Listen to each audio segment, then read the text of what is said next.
Combiners have always been a staple in the Transformers toy line, going all the way back to 1984.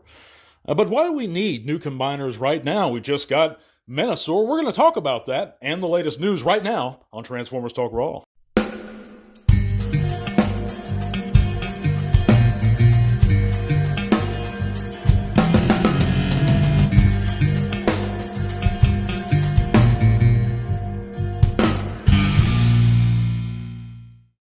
That's right, buttheads. I'm going to welcome you back to another TTRP. That's a Transformers Talk Raw podcast on YouTube and Spotify. I'd like to thank you guys for tuning in this week. I hope you have a happy holidays, that your work week has gone on well, and that your weekend is going to be restful.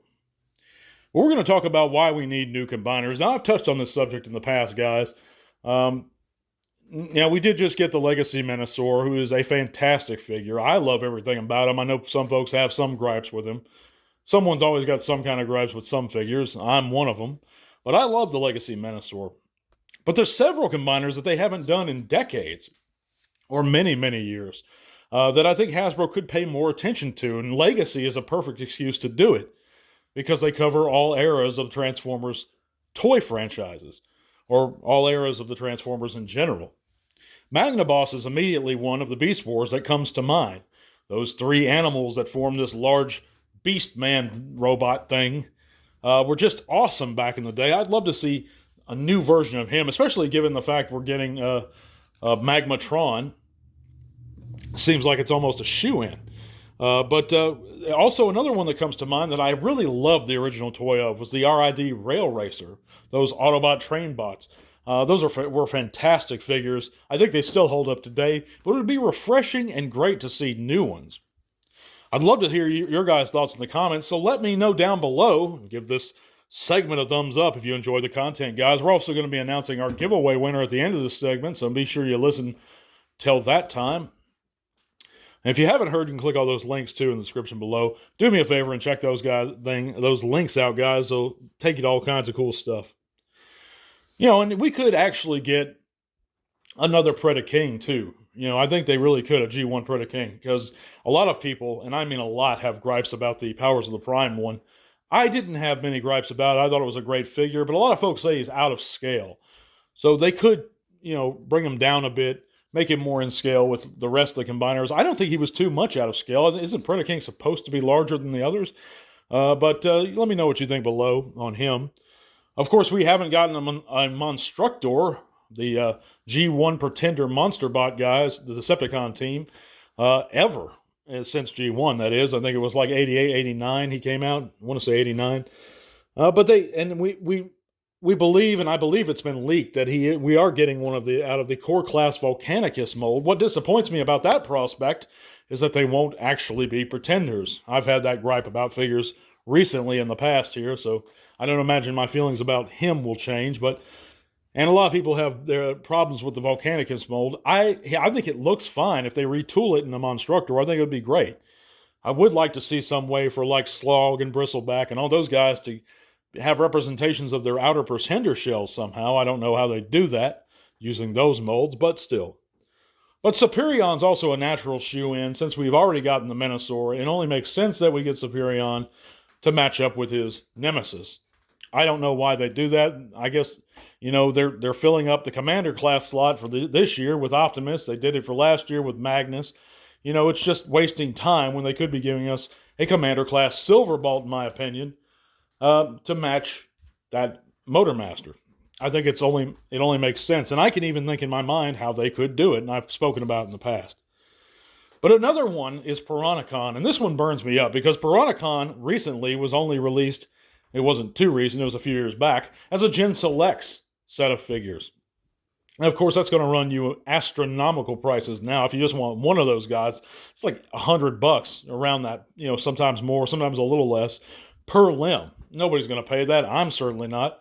For a Power of the Prime / Combiner Wars styled figure. Of course, all those guys were retooled Combiner Wars guys, so it's just not worth it, paying $500, $600 for a G1 style Piranacon. So that's one to me, and it was always one of my personal favorites. I came into G1 in the latter half of the line, so it's really special to me.